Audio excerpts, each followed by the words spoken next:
Vladimir Propp's Morphology of the Folktale, originally published in 1928, stands as one of the most influential studies of folktale structure and narrative form. Propp's approach to understanding folk narratives, particularly magic tales, was both groundbreaking and methodical.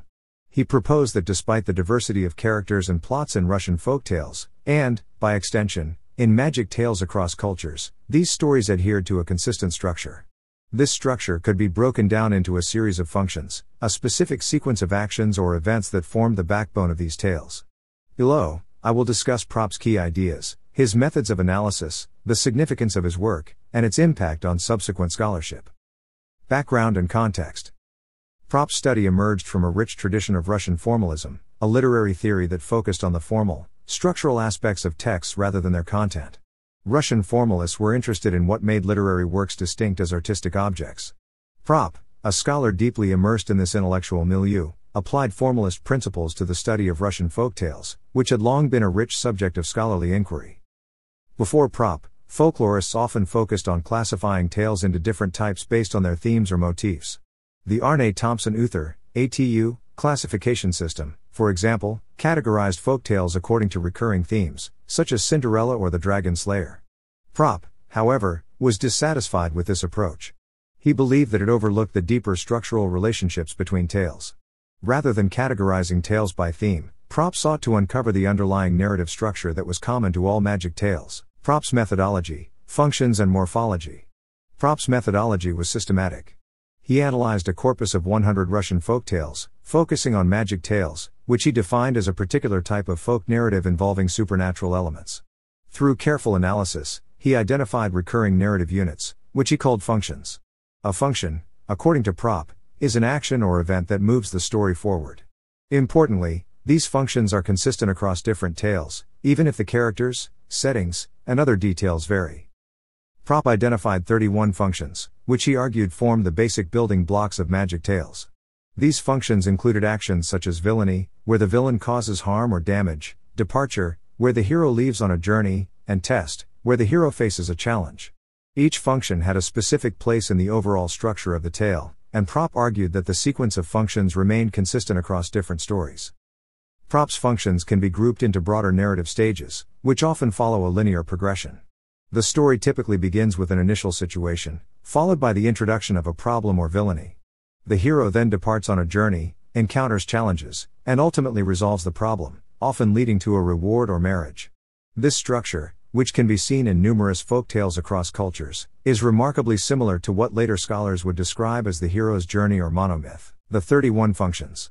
To give a more detailed overview, here are the 31 functions identified by Propp, along with brief descriptions. 1. Absentation. A member of the family leaves home, for example, a parent dies, the hero departs. 2. Interdiction. A command or prohibition is given to the hero, for example, do not open that door. 3. Violation. The interdiction is violated, triggering the subsequent events. 4. Reconnaissance. The villain makes an attempt to gain information about the hero or the setting. 5. Delivery. The villain receives information about the hero or the setting. 6.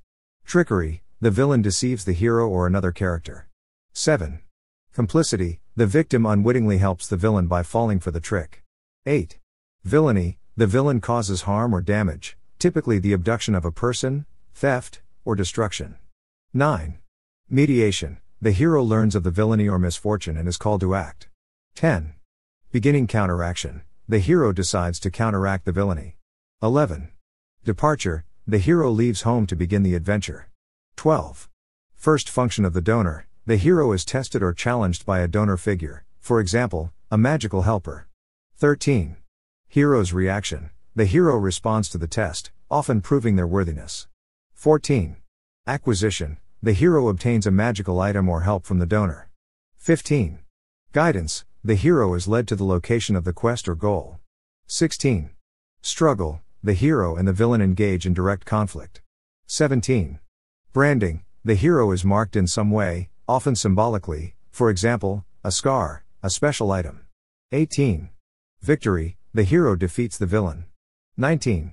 Liquidation. The initial problem is resolved, often through rescue or recovery. 20.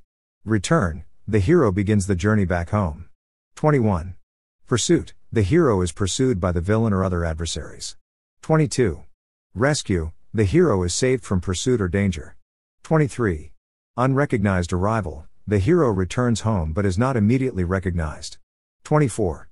Unfounded claims, a false hero presents claims to the hero's successes. 25. Difficult task, the hero is challenged with a difficult task to prove their identity. 26. Solution, the hero completes the difficult task. 27. Recognition, the hero is finally recognized for their deeds and true identity. 28. Exposure, the false hero is exposed and defeated. 29. Transfiguration, the hero is given a new appearance or reward, often symbolizing their transformation. 30. Punishment, the villain is punished for their actions. 31. Wedding, the hero is married and ascends to a new status, typically concluding the tale. Not all functions appear in every tale, but when they do, they generally occur in this order. This consistency led Propp to argue that the structure of magic tales is formulaic, following a predictable pattern. Significance of Propp's work. Propp's structural approach was revolutionary for several reasons. First, it shifted the focus of folklore studies from content to form. Instead of asking what folktales were about, Propp asked how they were constructed.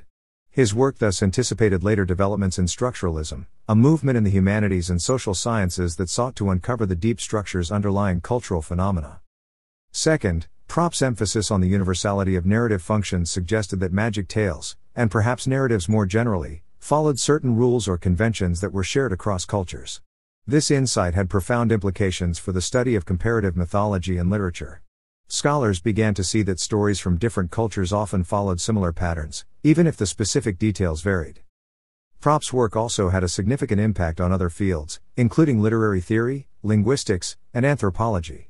His emphasis on the formal properties of narratives influenced thinkers such as Claude Lévi-Strauss, Roland Barthes, and Umberto Eco. In particular, Propp's idea that narratives could be broken down into basic structural units resonated with structural linguistics, which sought to analyze language in terms of its underlying components, criticisms and limitations. Despite its influence, Propp's work has faced criticism. One of the main critiques is that his model is overly rigid. By focusing on the structure of magic tales, Propp arguably neglected the rich diversity of folktales and other narrative forms that do not conform to the strict sequence of functions he identified.